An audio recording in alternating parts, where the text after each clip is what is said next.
So welcome to the Tech Caddie podcast. That goes out to Kevin Fitzgerald. And Kevin is in the public affairs team in the Southern California Golf Association. And because of Kevin's role there, he serves as the chair of the advisory board for Los Angeles City golf courses. I think, Kevin, you can probably explain it better than me, but essentially that advisory board has a seat that's always going to be filled by someone from the Southern California Golf Association. But Kevin, why don't you explain exactly, what your title is and your role, and then we'll kind of get into the topic of the day.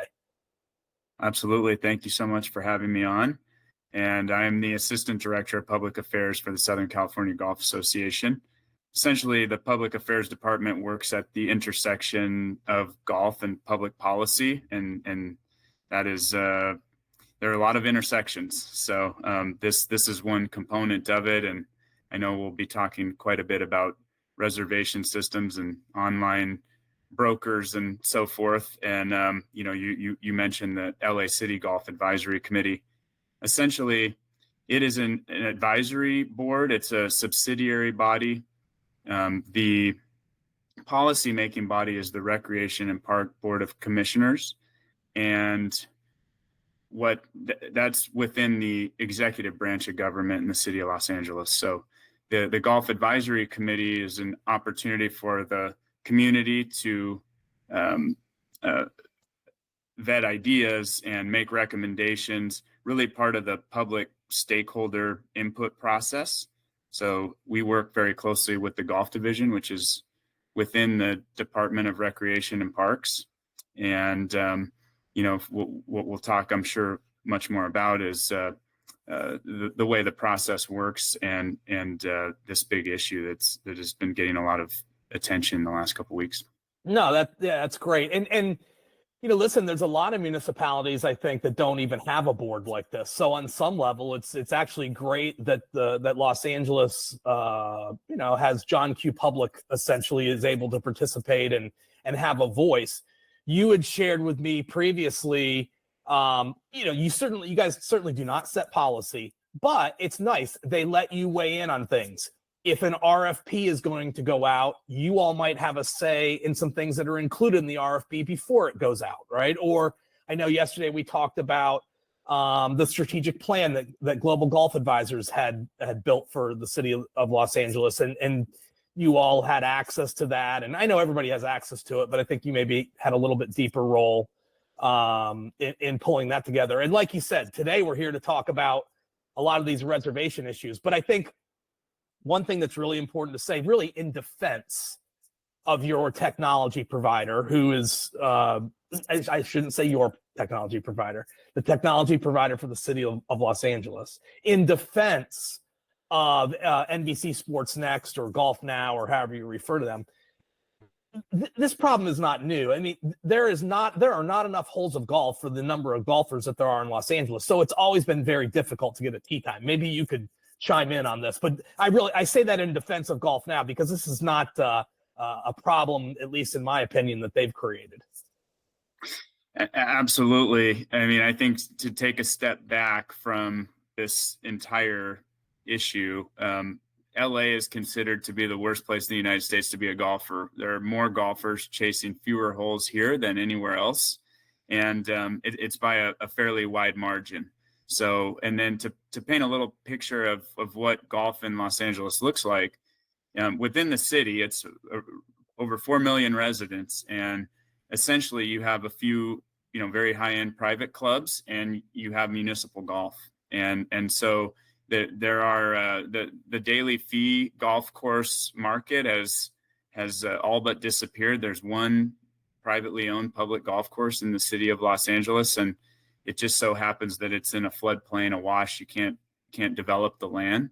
So the game of golf is relying upon parks departments waking up and wanting to continue to provide golf as part of its menu of recreational offerings. If we want the game to exist and be available where the populations live, then we need to do everything we can to support these park systems, because they are golf in a place like Los Angeles. Right. And so For people that don't know, although I think a lot of people in golf do know, for people that don't know, essentially what has happened is a gray market. And I use that word because I've spoken with other people in the industry that say it's really not a black market, Mike, because there's nothing illegal happening. You could call it a gray market, but a reseller market has essentially been exposed by an Instagram influencer, someone that plays a lot of golf in the LA area. And it's been confirmed, right, Kevin, that yes, there are entities that are buying tee times and then reselling them at a large markup, sometimes as much as $40 or $50 per head. And that has essentially validated a lot of public golfers' opinions from over the years of why it's so hard to get a tee time.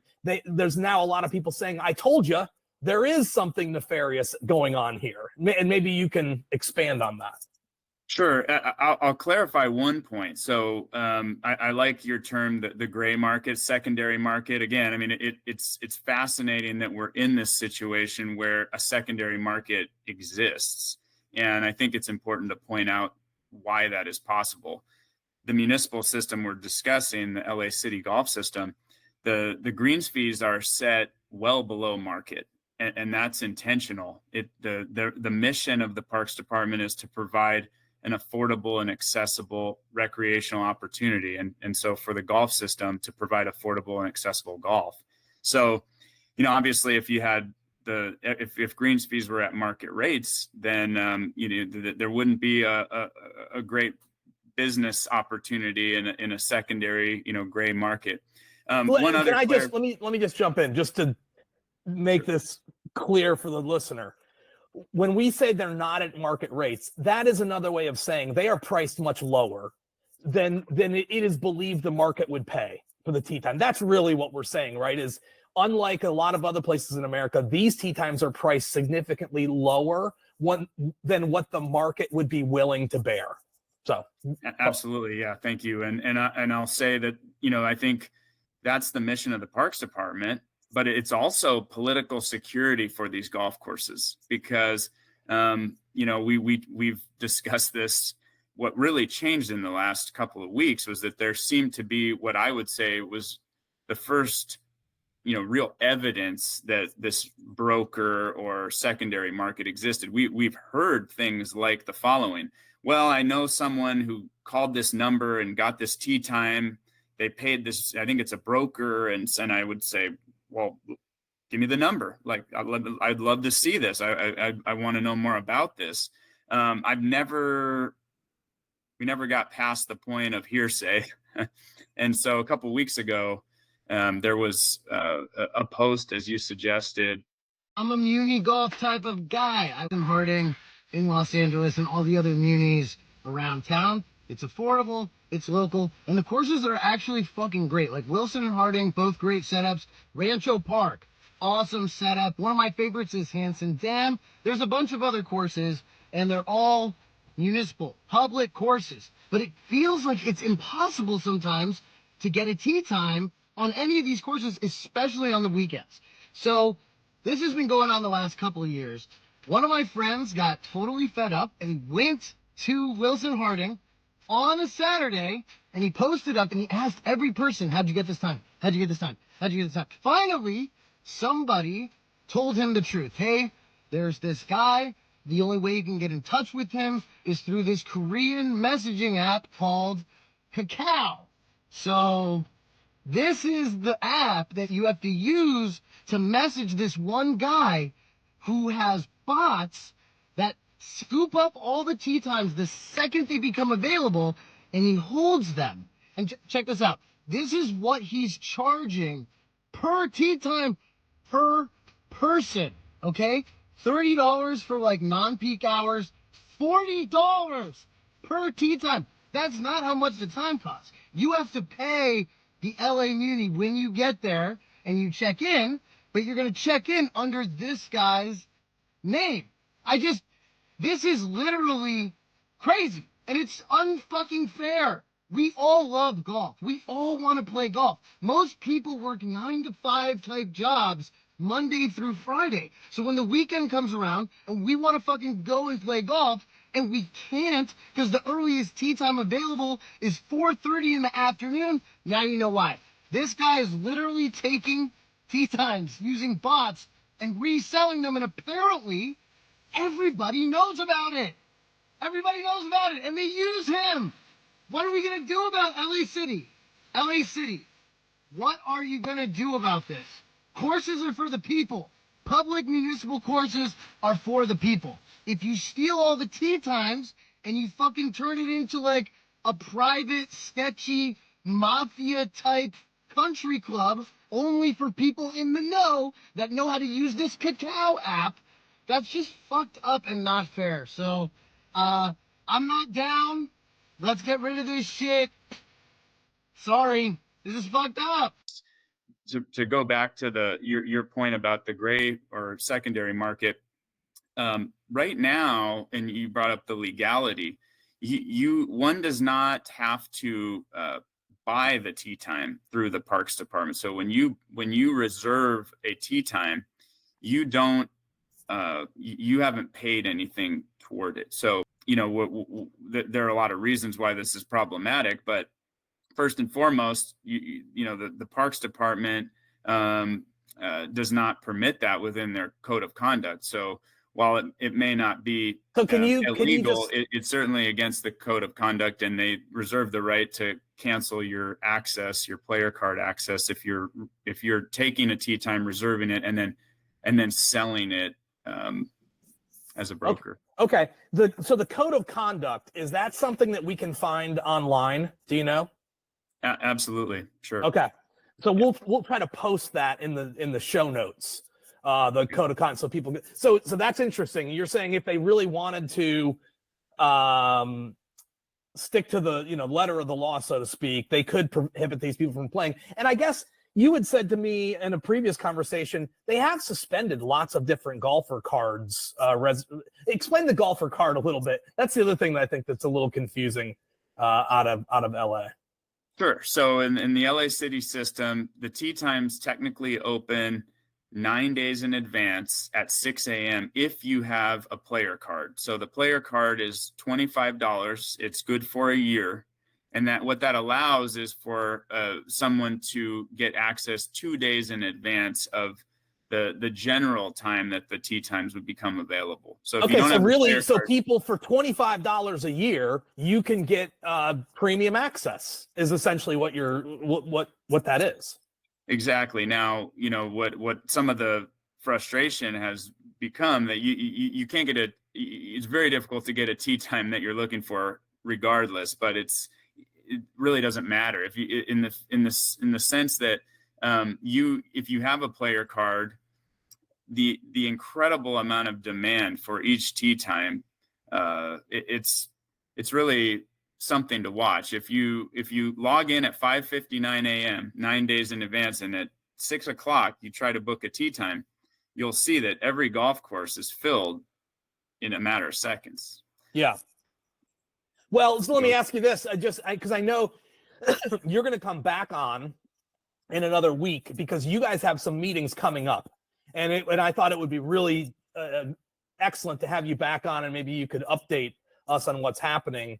But let me just throw this out there. Do you think there would be an appetite for 14 days in advance for an annual fee of $500? So pay a one-time fee of $500 and I'll give you 14 days in advance access. Is that something that you all would ever consider? I think where we're on a bit of a collision course with these municipal systems is that political security component. So, that there's good reason for these facilities to be concerned about the greens fees getting anywhere near market. That affordable and accessible model is what allows the policymakers to, feel comfortable with the use of space for golf. Right. If we were to go to a point where we see it become increasingly expensive to access the facilities, at some point, and I don't know exactly where that tipping point is, but if too few can afford to access the park space, then I think the space will be used Right. for another purpose. Understood. Let me just play devil's advocate for Sure. a second. So for $10 a week, that's $500 a year. For $10 a week, you could get added access, and because that revenue really doesn't have any expense that comes with it or anything like that, in theory, the city could set it up that revenue goes to support schools. And so now all of a sudden, a group of 11% of our residents that play golf, a portion of them actually are supporting something that even more of our residents care about. That starts to maybe feel like a political win. But again, I'm just some bald guy that lives in Columbus, Ohio. So what do I know about Los Angeles? It's an excellent point. There are a lot of different models. I think the fear within the department, I don't want to speak for the department, but I mean, Sure. I think there's always a fear that with each, say, $5 to $10 that the greens fee increases, you just price some percentage of the population out. So, and at some point, I think while there's a great story to be told that there is revenue from the golf amenity, and some of those dollars are, first and foremost, the greens fee recovers the cost of providing the service plus capital reinvestment. Now, at many times, in many systems, they do generate some net profit beyond that cost recovery model, but that allows for more investment into the infrastructure. Some of it gets pooled somewhat into the park's budget, and so the money has to be used to provide amenities the parks departments offer, but primarily those fees are for the golf component. Each system is different, but essentially I think you have an interesting idea. It's certainly a model that could work well. It just becomes a question of balance and ensuring that we would like anyone who has interest in playing that they have the opportunity to participate. Well, let's talk about that for a second. So you were a college golfer. You're an accomplished golfer. You seemingly you still love to play. And I'm guessing because you actually are on this LA advisory board, you really do live in or very close to Los Angeles. Would that be fair to say? Yes, so absolutely. So our office is in Studio City. That's in the city of Los Angeles. We're very close to Griffith Park. Well, so Kevin, where do you play? Like, how give the listener a feel. How hard is it to get a tee time? Where do you play? How often are you even able to play if the inventory is so scarce? Yeah, well, it's extremely difficult when you're someone like me looking for a Saturday. Right. I don't mind playing late in the day, so I play when and wherever I can, and I do like to still play in a few tournaments here and there. So I would say half my rounds probably end up being in a city championship or something. But it's very difficult. You can certainly get out as a single. It's very hard to reserve a foursome, and then I will say that. If you ask a golfer here, golfers also look for that cancellation window. So when you get close to the 24 hours, there are tee times that might pop up 25, 26 hours on occasion. You can't be particularly choosy about which golf course, but there's some way to get out from time to time, especially if you're not looking for a foursome. So I don't want to say it's impossible. It would be strange to say it's so busy you can't play anymore. I mean, that doesn't make any sense. Yeah, that's what Yogi Berra used to say. Nobody goes to that restaurant anymore. It's too busy. So, exactly. Yeah. I mean, but and I think you bring up again. It's an interesting concept, it's an interesting model, and I think you'll see throughout Southern California that these systems are operated with different priorities. In general, they're focused on accessibility. But there are various models in use, and some of the municipal systems are, City of LA. It's managed, and all the maintenance is performed by city employees. And then in other systems, you have golf management companies, either with lease agreements or management agreements. Let's talk about various that a models, but they're all generally in sync with the idea that. The policymakers would like to ensure that their constituents have access to these park spaces. So there's LA County, is that correct? There's LA County, and then there's LA City, and those really are two separate entities. Completely separate. And I think, but I listen, I could be wrong. I think LA County is managed by American Golf, if I'm correct. Does that sound right? So they have quite a few of the golf courses that they manage, but not the entire system. There are a number of different management companies, system. Okay. What I'm getting at, and let me just ask you too. You mentioned that there's one privately owned public course in LA. Is that Angeles National, or what is correct? That? It is Angeles National. Okay. Used to be a customer of mine. That's why I know. Okay. So what I'm interested in though is LA City runs their own golf courses. I think that's great. And then you've got some management companies, but there probably are different technology platforms being used. I mean, do you feel like, or do the golfers in general in the area feel like, oh, well, that course uses that tech platform and it just works better or something, or it just makes it's a better golfer experience? Or is that not on the board at all? What's the general notion there? Well, and we've seen a number of LA Times articles, this story about the gray market or a secondary market, as you suggest, and it's certainly been a story that has proliferated around the country. It's just an interesting golf story, I suppose. But I don't know that the golfer knows.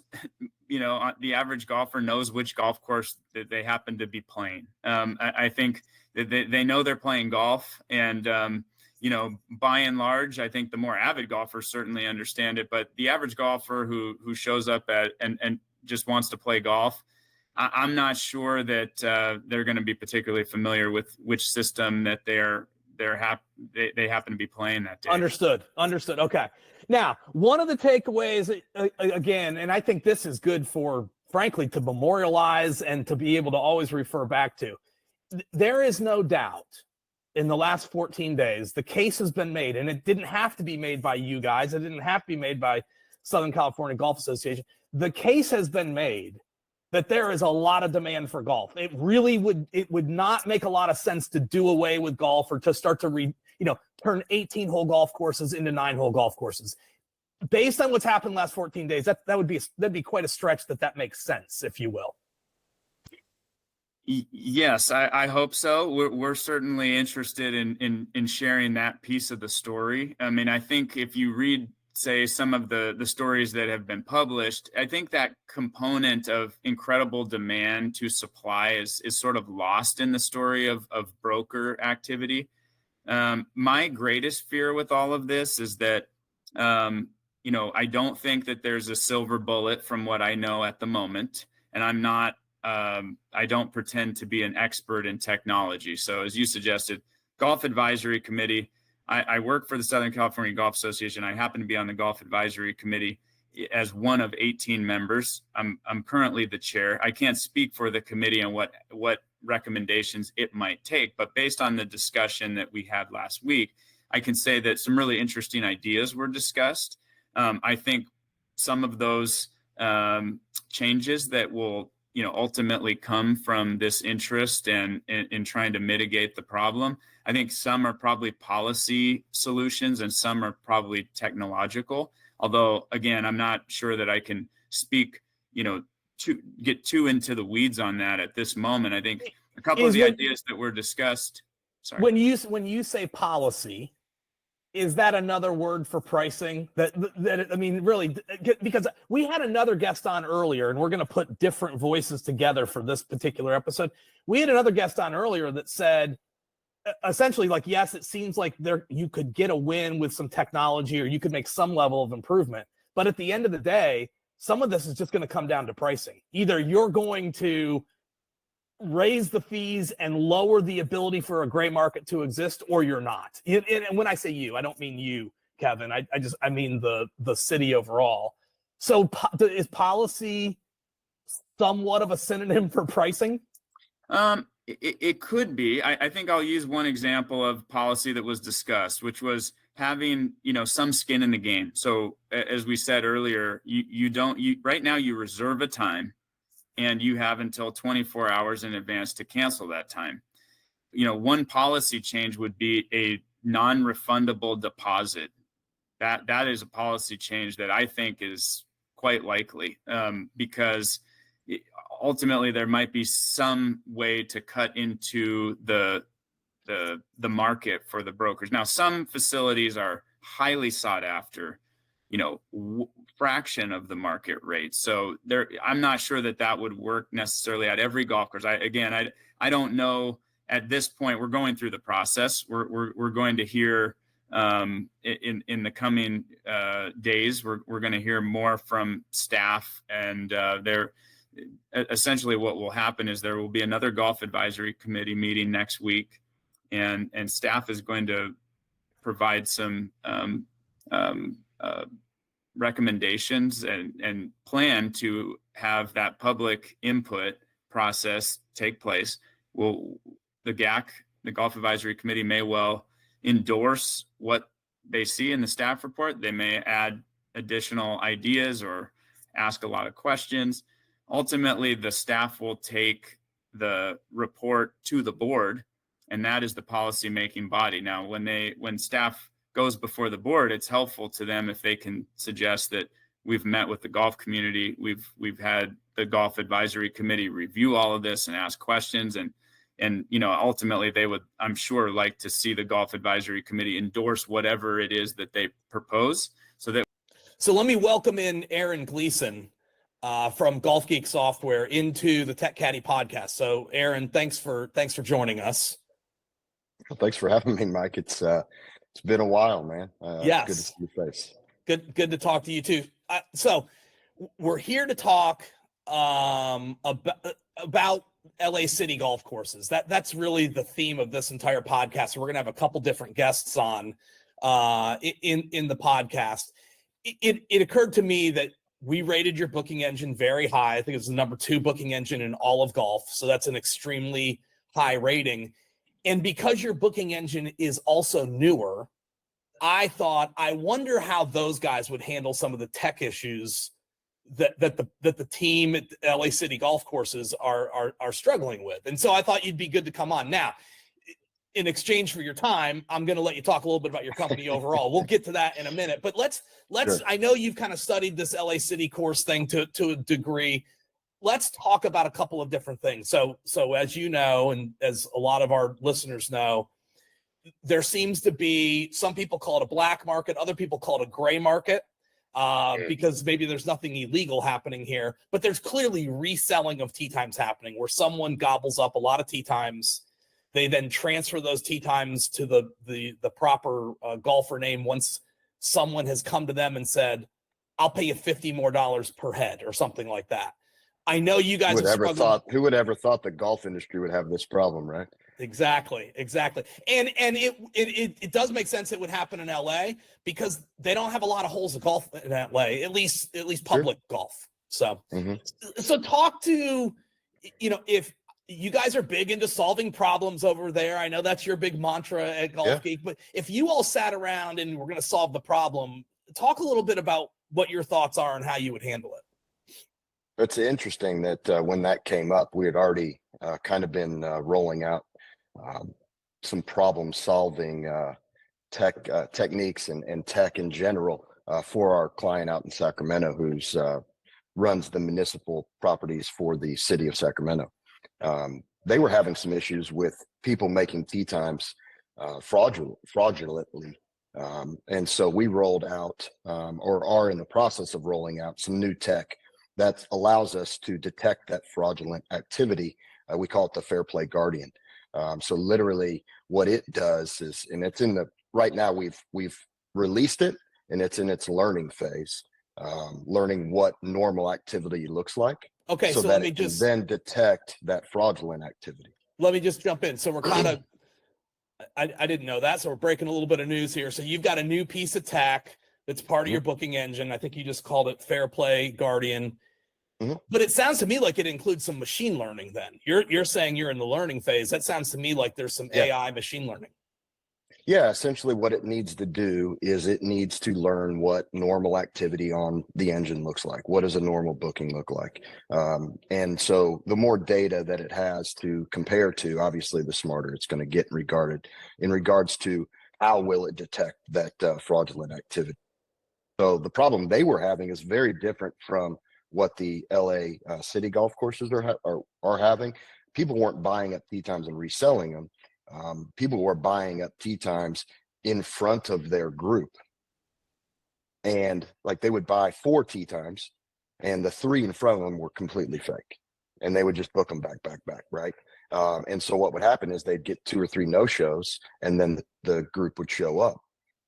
So it was actually costing the Sacramento golf courses, tens of thousands of dollars over the course of time. And really, because what we try to do is solve problems, like you said, we wanted to solve this problem for our client, which is the golf course, right? Our customer is the golf course.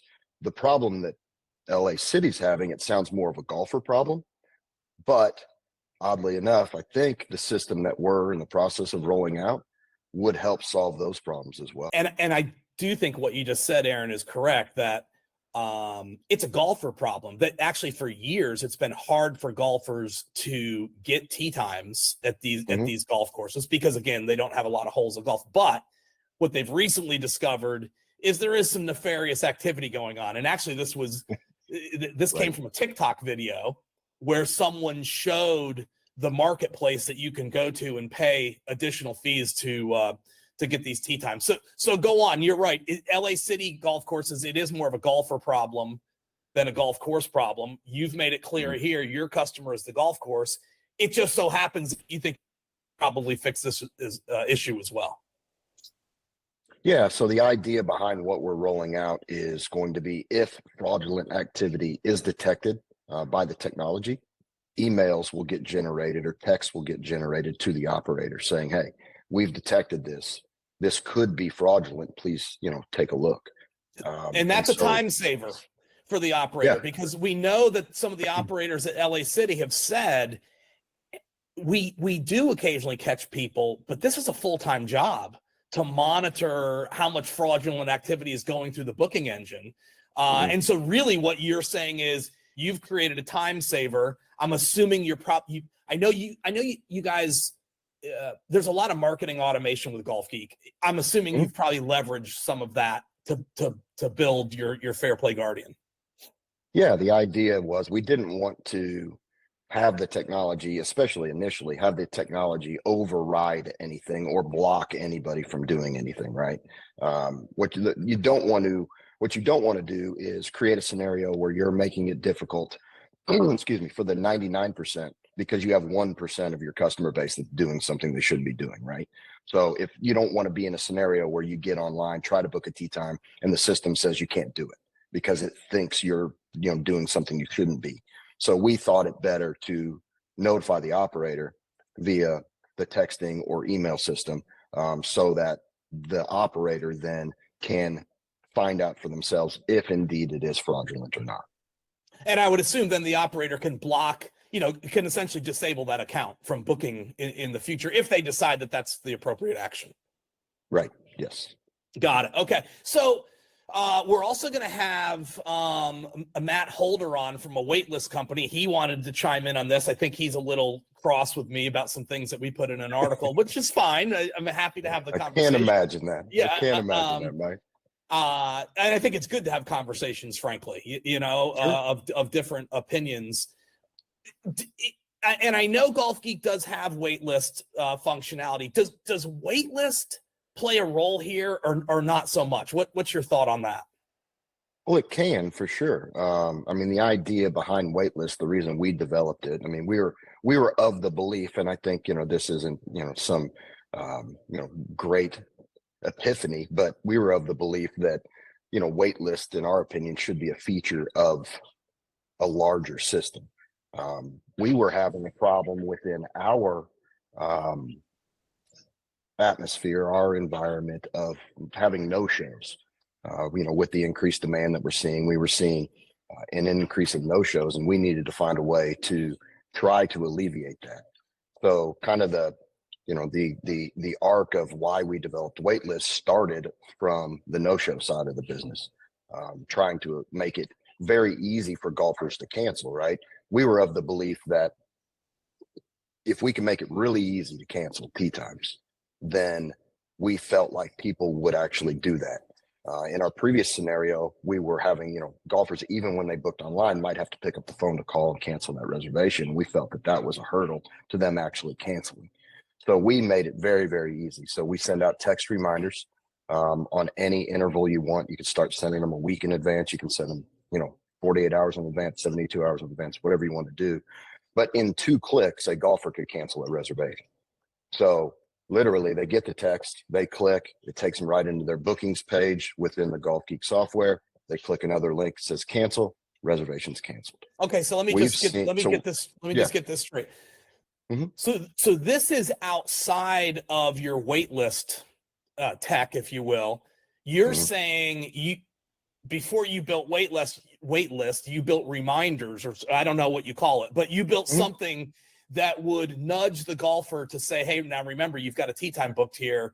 And oh, by the way, if you don't want it, just click this link and we can take care of that for you. I see. Yes. Yeah. And so, I mean, it's crap. I mean, I get my haircut, and I get multiple reminders from my, haircut place. I mean, the golf industry. Interesting that you took a dig at me systems there do with that. haircut. It's an interesting move you just made on me there, but go ahead. That's fine. It's fine. Well, exactly. Yeah. But it just, I don't see that happening in the golf industry on a regular basis. There are companies out there that are doing it, but that was the first part of it, right? So we felt if we can make it really easy to cancel, people would cancel. I don't think the vast majority of people want to no show or just, so I think if you made it easy, and we've come to find that it's reduced our no shows by upwards of 60%. So it's been very impactful, right? So that led us into the idea of, okay, so if we're sending a reminder out 48 hours in advance, if someone cancels, how do we assure ourselves that that tee time is going to sell? And that led us to the idea of waitlist. So essentially what we did with the waitlist is very similar to the reminders in that we wanted to make it super, super easy, right? So you can go on if you don't see a tee time that you want in a particular day part, time range, you can sign up for a waitlist for that particular golf course. You can pick, every Saturday for the rest of the year. You can pick that particular Saturday so that you only get this notification one time. And then once again, when that tee time is available, everyone on the wait list gets a text. And when you click the link out of the text, not only does it take you into the booking engine, it takes you directly into the tee time that became available. So if the 9/12 came available, you're going to enter right into the 9/12. If you're already signed into the system, you get one more click and that tee time's reserved. And it's interesting you say that. That is technology that different vendors have been chasing for a while. I can tell you way back in the day when we were working with W5 as Golf Now Answers, we very much wanted to be able to deliver a link to a golfer that really it was for that specific tee time. And frankly, we found it hard to do. We found it hard to build. So kudos to you guys for building that. That's a massive time saver. And that's a massive time saver for the golfer. The other thing I suspect it does is it really increases conversion. Yeah, absolutely. And that's what we're trying to do, right? So our idea of building Golf Geek is to solve problems and ultimately make operators' lives easier and present something to the golfers that is very user friendly so that they don't have any hurdles of trying to reserve that tee time. There is another issue with the city of Los Angeles golf courses, right? Why would a reseller market be so successful if the inventory was priced properly? Maybe, and look, nobody's here to hurt anybody's feelings. And I would say old golf guys like us understand different municipalities have different missions. Yeah. Maybe the inventory isn't priced the way the market says it should be priced. Is there something to that? Is it fair for me to say that? I think that's absolutely fair. I think if you've priced something so affordably that you can create this kind of gray market, as you called it, obviously there's a pricing issue. I mean, it's obvious if someone's paying $50 more in the gray market to be able to buy that same tee time that they're selling, for $50 less, obviously you could eliminate a big portion of this problem by pricing your golf in more accordance with what demand would dictate. But like you said, I completely understand and sympathize with and applaud the idea of municipalities being there to help grow the game of golf. As a PGA member, that's kind of our mission, right? Grow the game.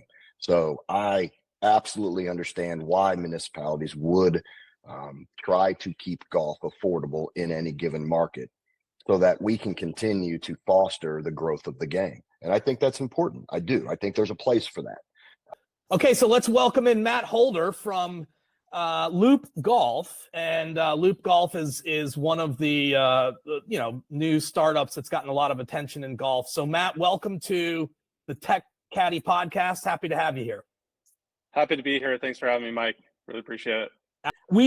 So just before you were on, we had Kevin Fitzgerald on, who's a public affairs with Southern California Golf Association, also sits on the advisory board for LA City Golf Courses. You and I had a conversation yesterday trying to set this thing up and make sure that we were going to play nice and that kind of deal. You had an interesting perspective, I thought, on this. I mean, your point was, well, somebody's being a capitalist, right? I mean, somebody is hustling, and so talk about that a little bit. Share with us kind of your perspective and the other side of the coin, so to speak. Sure. I mean, like the city of LA situation, everything that's going on there is obviously very dynamic, and new things are coming up, and there's a ton of nuance to it.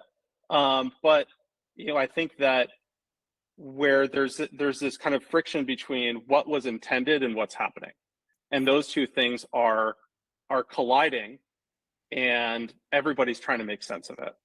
And from the side of the city of LA and some golfers in the city of LA who are just like, hey, this is unintended, we don't like this, or we're not sure we like this, or we don't know what to make of it. There's also an other side of a ton of LA golfers that are very much willing to engage in paying a little bit extra to get a tee time and to get the tee time that they want. And they've been happy customers of tee time brokers and things like that. Not saying that we endorse any of it directly, but and it's something that happens across other industries as well, whether it's live ticketing or retail and things like that. Right. It's a secondary market. And we had another technologist who's actually owned some golf courses too on earlier today. We have a lot of people on today. And he made the point that, in Ireland, the brokers buy 90% of the inventory and then they go resell it, right? Like, it's not like this is unheard of. Right. It's just a matter of, is everybody kind of in the know? And does anybody feel like there's something that's happening shady? You're the person. I have used gray market today more than I've ever used it before, Matt, because you introduced me to that idea yesterday. Sure. Yeah. And it's really kind of like, is it gray or is it not? And but you're right. There's certainly other industries and then other parts of golf where this happens all day long. So yeah. Right. And within live ticketing, I mean, I'm sure a majority, like you and I, and a majority of the people who are watching this podcast have probably used Game Time or SeatGeek or StubHub to get tickets to events, whether concerts or sporting events. And, those came about because a huge gray market existed of ticket brokers within live events, and it's completely legal.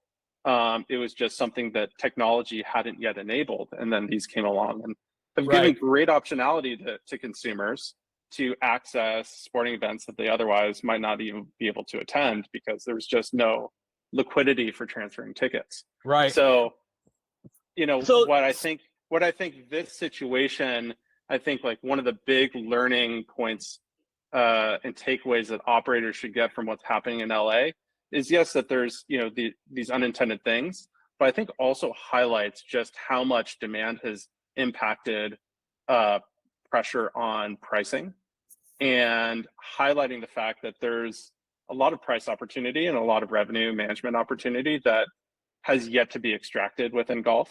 That, you know, companies like Loop, like we're helping operators understand exactly how much of that pricing pressure, upward pricing pressure there is, so that they can reprice their inventory. I think it's going to be very difficult to win back the confidence of the golf community. The confidence has been lost, or at least shaken at the moment. And the reality is they have 50,000+ requests for tee times. And a couple other things that changed coming out of the pandemic. Not only had we seen golf participation increasing for several years prior to the pandemic, but then we know participation only increased in 2020 and 2021, and these systems here are at record rounds and record participation now. We've sustained and captured that interest. A couple other reasons for that, I think. One, the LA City system is using foursomes and 10-minute tee intervals, so the golfer experience has really improved.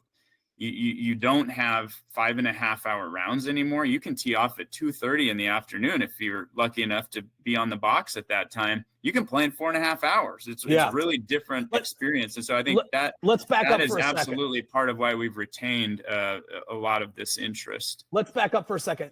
Clue everybody in listening on what it was before that group went to foursomes and 10 minutes. Tell everybody where it was a few years ago. Yeah, it varies, but fivesomes were permitted in most of our municipal systems. We generally saw 2 groups every 15 minutes, somewhere in that range. What a policy change might look like. And one other discussion point was the idea of releasing a tee time that has been canceled at random times, or even random release of tee times in general. So instead of every tee time opening at 6 a.m., maybe a batch opens at 6 and a batch opens at 6.